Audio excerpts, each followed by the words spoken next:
Orang yang sedang sakit membaca 40 kali la ilaha illa anta subhanak inni kuntu minaz zalimin. Sesungguhnya hamba ya Allah orang yang zalim. 40 kali. Jikalau dia mati syahid. Jikalau sembuh dibersihkan dari dosa-dosanya. Nah, itu semata-mata karena Allahu biha ya Allahu biha Allah bihusnil khatimah. Hikmah yang ke-239 dari Al-Hikam, berkata Imam Ahmad ibnu Athaillah As-Sakandari rahimahullah, nafa'ana bi'ulumihi wa asrarih. Laisa at-tawadhu'u alladhi idza tawadha'a ra'a annahu fawqa ma sana', walakin at-tawadhu' alladhi idza tawadha'a ra'a annahu duna ma sana'. Artinya bukanlah tawadhu orang yang bila mana dia tawadhu, dia menganggap bahwa dia itu di atas dari yang dia lakukan. Tetapi tawadhu itu adalah orang yang bila dia tawadhu, dia menganggap bahwa dia di bawah daripada apa yang dia lakukan. Nah, para muhibbin rahimakumullah, hikmah yang ke-239 ini masih berhubungan dengan yang sebelumnya, yaitu mengenai tawadhu. Satu sifat yang disukai oleh Allah Subhanahu wa taala. Satu sifat yang bila mana kita bersifat tawadhu, Allah akan tinggikan derajat kita baik di dunia apalagi di akhirat. Dan sebaliknya bila mana kita tidak bersikap tawadhu, Allah akan merendahkan derajat kita baik di dunia maupun di akhirat. Laisat tawadhu kaman jalasa fi wara'il majlis wa ra'a annahu yastahiqqul julus fi sadril majlis. Walakin at-tawadhu' man jalasa fi wasatil majlis wa ra'a annahu yastahiqqul julus fi wara'il majlis. Bukanlah tawadhu seperti orang yang duduk di belakang suatu majelis, namun dia beranggapan bahwa dia sebenarnya berhak duduk di depan majelis. Itu bukan tawadhu. Duduk ketujuh di belakang, tapi di hati ini ada, di hatinya ada. Aku ini sebujurnya patut saja bang duduk juga di muka, cuma aku hendak di belakang aja. Nah itu kada tawadhu. Itu kada tawadhu. Karena dia masih beranggapan bahwa dirinya itu berhak duduk di muka. Tetapi tawadhu itu adalah orang yang duduk di tengah suatu majelis dan dia menganggap bahwa dia itu semestinya duduk di belakang majelis. Itu tawadhu. Nah, ini duduk di tengah umpamanya. Tapi hatinya itu beranggapan sebenarnya inya ini lebih layak di belakang, kada patut di sini duduknya. Nah itulah orang yang tawadhu. Nah, para muhibbin rahimakumullah. Jadi bukanlah tawadhu orang yang bila mana dia bersikap tawadhu, dia menganggap bahwa dia itu di atas daripada yang dia kerjakan. Tetapi tawadhu itu orang yang bila mana tawadhu, dia beranggapan bahwa dia itu di bawah daripada yang ia kerjakan. Contohnya ya seperti tadi. Nah, jadi orang yang duduk di belakang, orang yang duduk di tengah belum tentu tawadhu. belum tentu tawadhu. Orang yang duduk di muka, orang yang duduk di depan bukan berarti orang itu takabur. Nah, tergantung bagaimana dia mengatur hatinya. Duduk di belakang duduk parak sandal. Nah, tapi di hatinya beranggapan aku ini patut saja ke muka duduk. Cuma aku kepingin di belakang aja. Nah, ini orang takabur sebenarnya, bukan orang tawadhu. Orang yang tawadhu itu orang yang duduk di tengah majelis atau di depan majelis, tapi dia beranggapan bahwa dia ini patutnya duduk itu di belakang, di bawah. Nah, itulah orang yang tawadhu. Al-mutawadhi' huwa alladhi idza ukrim ra'a annahu la yastahiqqul ikram wa ra'a anna ghairahu aula bil ikram. Orang yang tawadhu itu orang yang bila dimuliakan, dia menganggap dalam hatinya tidak berhak dimuliakan, dan dia menganggap orang lain itu lebih berhak dimuliakan. Nah, itu bagian dari orang yang tawadhu. Bukan berarti inya kada mau dimuliakan, bukan berarti menolak dimuliakan.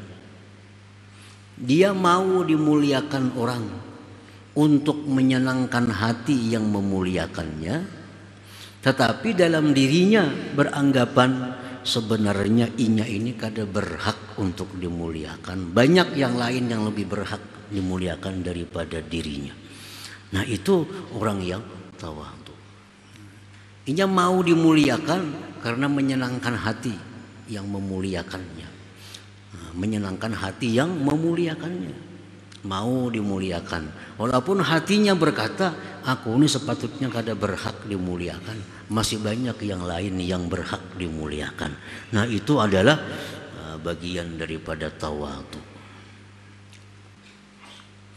Kita misal datang ke rumah orang, nah, dibukakan orang sudah hambal di sini, segan duduk nih, kan orang memuliakan kita nih. Mau kita duduki orang senang. Mau kita kada mau duduk di muara lawang, orang kada senang. Karena orang mengharap kita duduk di sana. Nah, duduknya di situ. Mesti sahasta tilamnya kada baba, duduki aja. Tapi dalam hati tetap beranggapan sebenarnya aku ini kada patut dimuliakan. Banyak yang lain yang perlu dimuliakan. Nah, itu tawadhu. Itu adalah tawadhu. Idza ukrima ra'a annahu la ikram wa ra'a anna ghairah aula bil ikram. Al mutawadhi'u la yaghdabu idza utiba aw intuqisa wa la yakrahu ay yuzamma aw yuqzafa bil kabair. Orang yang tawadhu itu dia tidak marah apabila dicela. Bila dicela, nya kada marah. Atau dirimihkan orang, kada marah juga. Dan dia tidak benci bahwa dia dicela dan didakwa orang sebagai orang yang suka berbuat dosa besar. Nya pun kada marah.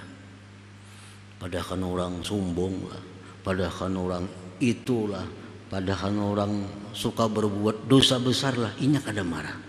Itu orang tawadhu, kada marah. Kenapa dia kada marah itu? Li'annahu yara nafsahu asyarra min dzalik, karena dia menganggap dirinya lebih jahat daripada yang demikian. Orang madahkan aku ini sombong, padahal aku ini 2-3 kali sombongnya pada yang dipadahkan orang itu. Aku padahkan orang cinta dunia, masih inteng, padahal sangat cinta kepada dunia sebujurnya. Jadi kada mau marah. Artinya orang yang mengatakan itu lebih ringan daripada keadaan diriku yang sebenarnya ini. Annahu yara nafsahu asyarra min dzalik, karena dia menganggap bahwa dirinya itu lebih jahat daripada yang dikata-katai orang itu. Bila kita menganggap bersih, nah sedikit aja orang menyinggung, aku kita sarik aja. Kita menganggap diri kita ini bersih, diri kita ini tapi berdosa. Padahal orang kita nang kada bagus, lalu sarik saja kita. Coba kita anggap bahwa kita ini orang yang paling hina, orang yang paling banyak dosa. Padahal orang apa, kita kada marah. Nah itu adalah bagian dari buahnya tawadhu. Wala yakrahu ayyuzamma au yuqzafa bil kabair, dan dia tidak benci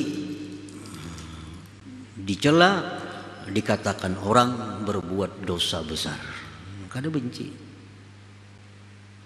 karena dia menganggap dirinya itu lebih jahat dari yang demikian perkataan orang itu. Al-mutawadi' la yahrisu ala ayyakuna min indin nas qadrun wajah. Orang yang tawadhu itu dia tidak ingin atas bahwa adalah dari sisi manusia itu pangkat dan kedudukannya. Ini kada ingin bahwa orang itu menghormati dia. Nah, ini kada ingin bahwa orang itu memuliakan dia. Ini kada ingin itu. Kalau dimuliakan orang bukan kada mau dimuliakan, tapi kada mengingini. Lain halnya orang yang mengingini. Kalau orang mengingini kemuliaan kada dimuliakan, tersinggung. Tersinggung.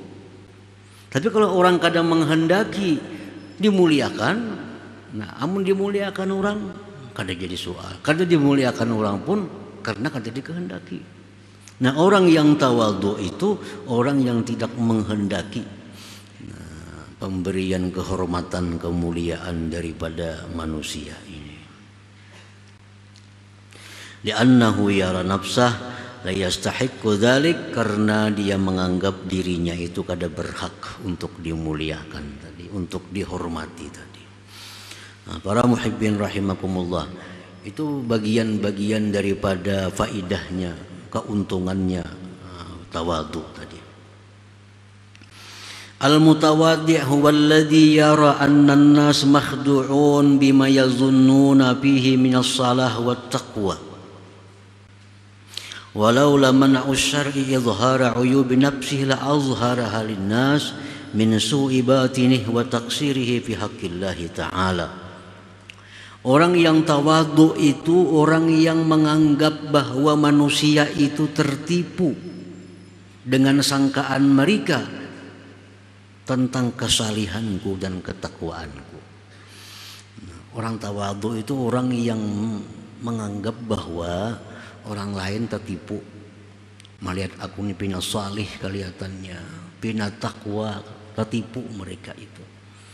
Nah, orang yang tawadhu orang yang beranggapan bahwa manusia itu tertipu karena menyangka aku ini orang baik. Manusia tertipu karena menyangka aku ini orang yang takwa. Jikalau tidak ada larangan agama membuka aib diriku, niscaya aku buka aibku ini untuk manusia.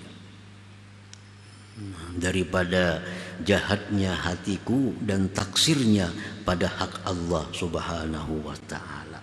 Nah itu perilaku-perilaku orang yang bersifat tawadhu itu.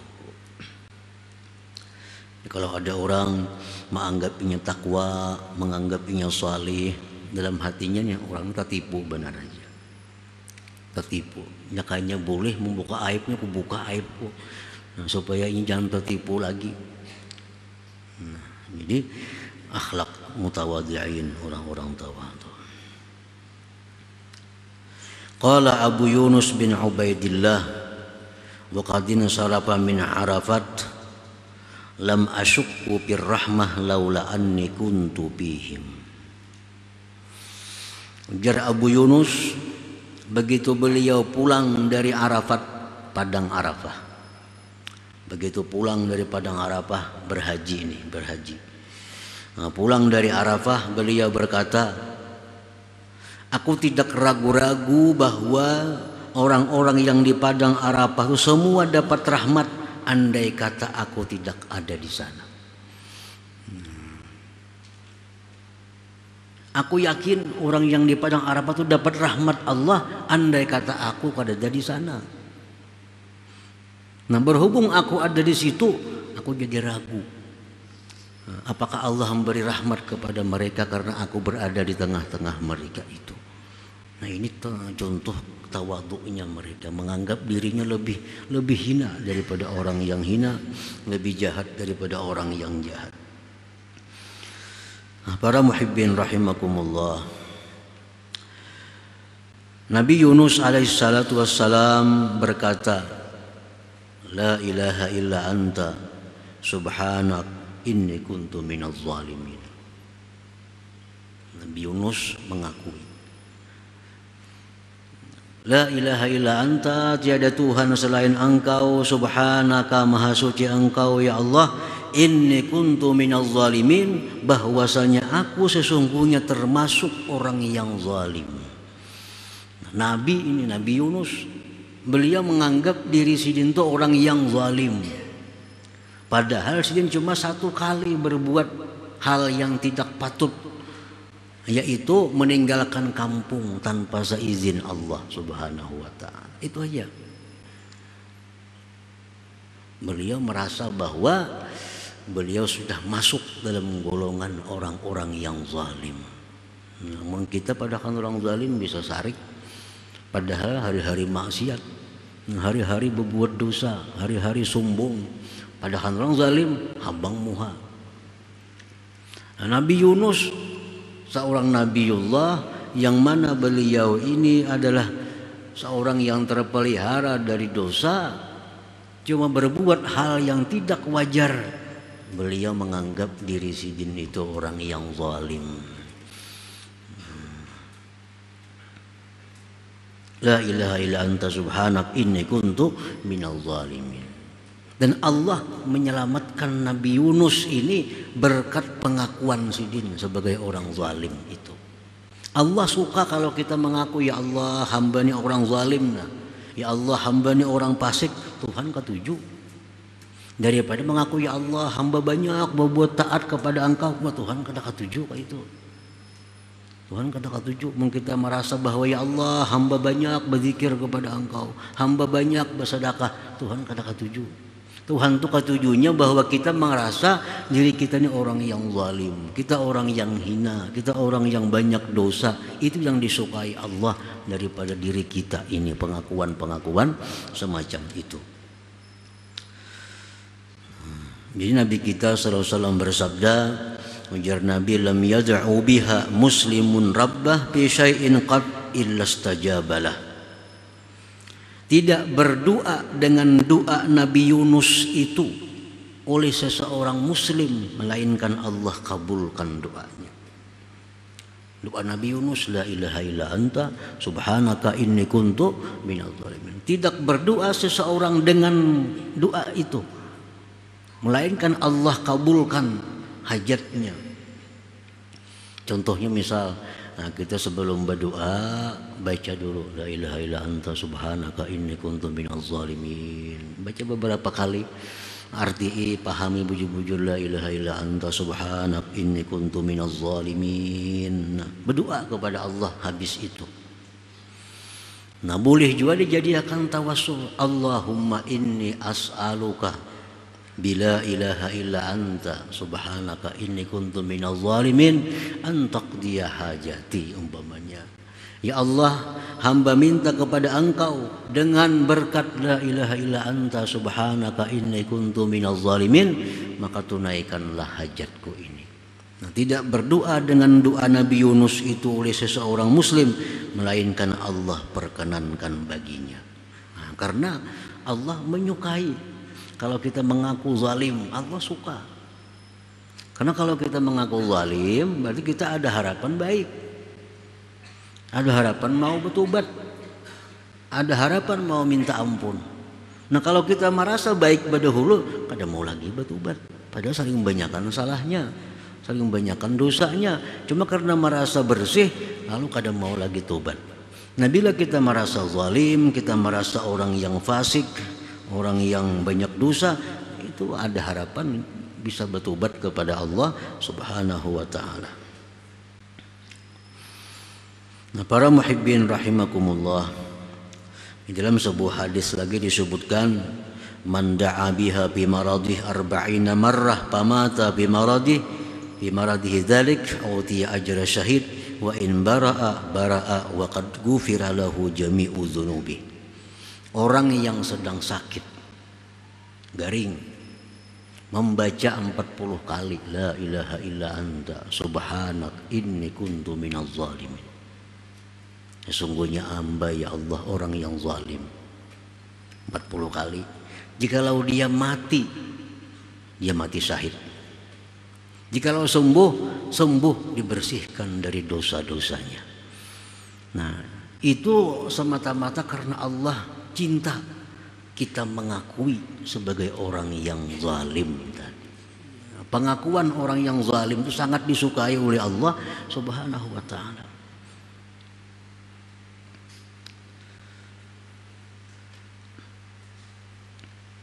Sampai ada istilah hikmah bahwa orang yang berbuat dosa, orang berbuat dosa lalu timbul dalam dirinya hinanya aku di mata Allah, jahatnya aku di mata Allah, itu lebih disukai Allah daripada orang yang berbuat taat tapi merasa dirinya takwa kepada Allah. Kita ini sembahyang, baca Quran, bersedekah, berzikir ribuan sehari, tapi merasa bahwa kita orang yang takwa kepada Allah. Allah benci. Allah lebih suka orang maksiat tapi merasa dirinya hina, merasa dirinya rendah. Nah, itu yang lebih disukai oleh Allah Subhanahu wa taala. Nah, para muhibbin rahimakumullah, jadi artinya bahwa sifat tawadhu, sifat di mana kita kembali kepada asal diri kita memang rendah. Nah, sifat tawadhu itu adalah membuahkan perkara-perkara yang tersebut di atas tadi. Ada marah bila disinggung orang, ada marah bila dicaci orang, ada sakit hati bila padahkan orang jahat, ada sakit hati. Karena inya kembali kepada asal muasal dirinya yang hina itu. Rasulullah sallallahu alaihi wasallam makhluk manusia yang paling mulia di sisi Allah Subhanahu wa taala. Nah, beliau ini dipanggil oleh orang-orang di zaman sahabat itu, dulunya dipanggil ya Muhammad. Bersisi lawan Nabi. Bersisi aja, ya Muhammad. Nabi kada marah dan kada tersinggung. Padahal ini manusia paling tinggi kedudukan di sisi Allah. Dipanggil oleh para sahabat, sebagian sahabat, ya Muhammad, wahai Muhammad. Akhirnya Allah yang menurunkan ayat, ya ayyuhalladzina amanu la taj'alu du'a ar-rasul ka du'ai ba'dikum li ba'd. Hai orang beriman, janganlah kau jadikan memanggil Rasul itu seperti memanggilnya kamu sebagian dengan sebagian. Panggillah dengan ya Rasulullah atau ya Nabi Allah, jangan ya Muhammad. Padahal Nabi sendiri kan mempermasalahkan beliau dipanggil dengan panggilan Muhammad. Tapi Allah yang menegur sahabat, Allah yang memberi pendidikan adab kepada sahabat agar lawan Nabi jangan bersisi. Ya Rasulullah, ya Habiballah, ya Nabi Allah. Kalau nabinya kan ada masalah, dipanggil orang ya Muhammad, beliau kan ada jadi masalah. Kalau pas sakit hati, sahabat bersisi lawan aku, ada jadi soal. Nah, ini menunjukkan bahwa beliau ini berhak digelar Sayyidul Mutawadhi'in, penghulu orang-orang yang tawadhu. Siapa juga pun dari manusia yang tawadhu, lebih tawadhu Rasulullah sallallahu alaihi wasallam. Karena orang yang setinggi itu martabatnya di sisi Allah bisa bersifat tawadhu tadi. Nah, jadi kita suatu hal yang wajib kita lakukan dalam setiap hari itu antara lain adalah kita tobat kepada Allah daripada takabur ini.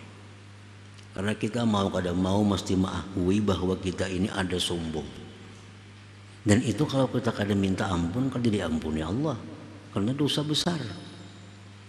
Nah, jadi hari-hari kita ada takabur, kadang-kadang lawan anak takabur, kadang-kadang lawan bini ada takabur, lawan orang lain ada takabur, kada terasa.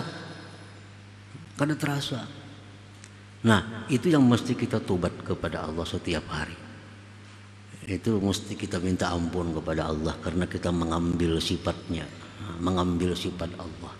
Minta ampun kepada Allah daripada sifat takabur yang ada pada hari ini, yang ada pada malam ini.